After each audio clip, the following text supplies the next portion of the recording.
top stories for the day. Pakistan military on Wednesday vowed to tighten the noose of law around planners and masterminds who mounted a hate weapon and politically driven rebellion against the state and state institutions, sources reported. According to a press release issued by Inter-Services Public Relations, the consensus came during the 81st Formation Commanders Conference at the General Headquarters in Rawalpindi.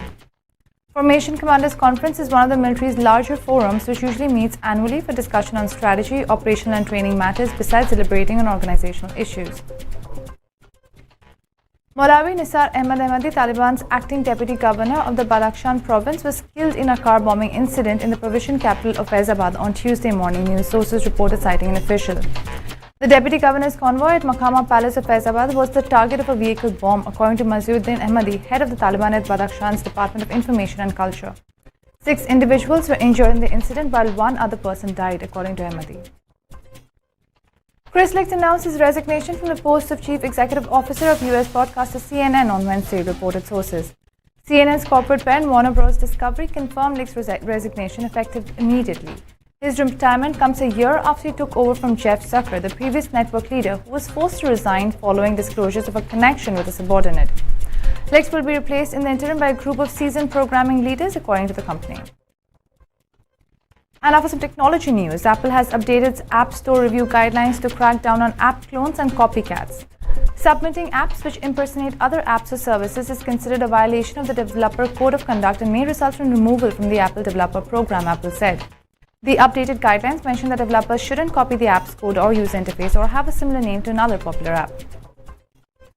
Now for some sports stories. Argentina superstar Lionel Messi will join American Major League Soccer club Inter Miami after his exit from French champion PSG, according to a report on Wednesday. The former Barcelona player is set to reject a more lucrative offer from Saudi Arabian side. Steve Smith and Travis Head capped off an impressive display by Australia against India on the first day of the World Test Championship 2023 final at the Oval London on Wednesday. Australia ended day 1 with Travis Head and Steve Smith powering the Baggy Greens to 327 for 3, staying unbeaten at their respective scores of 146 and 95 respectively. Indian skipper Rohit Sharma's decision of bowling first initially seemed to have paid off. However, Head and Smith's unbeaten partnership of 251 runs put the Australians at the driver's seat and at the close of play on day 1. Now for some local stories. Forecast for the mining sector in Oman is promising with the promulgation of the Minerals Resources Law and several key projects being undertaken by the Ministry of Energy and Minerals to attract mega investments into this vital sector. For increasing the contribution of the mining sector to the gross domestic product, the ministry is working on the optimal utilization of minerals and conducting a pre-feasibility study.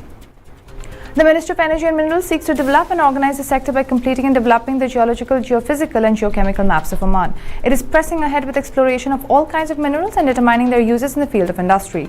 It is exerting efforts to maximize benefits from available resources with the prime aim of diversifying sources of national income and setting aside large quantities of minerals. More local stories. The Royal Navy of Oman has carried out a rescue operation for a foreign ship suffering from a technical malfunction in South al-Sharqiya Governorate.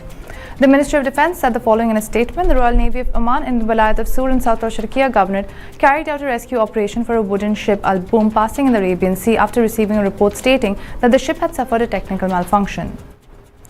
Those were the top stories for the day. For more updates, stay tuned and keep watching TTV. You've just heard the live feed from the TTV studios on TFM 95.4. Let's talk.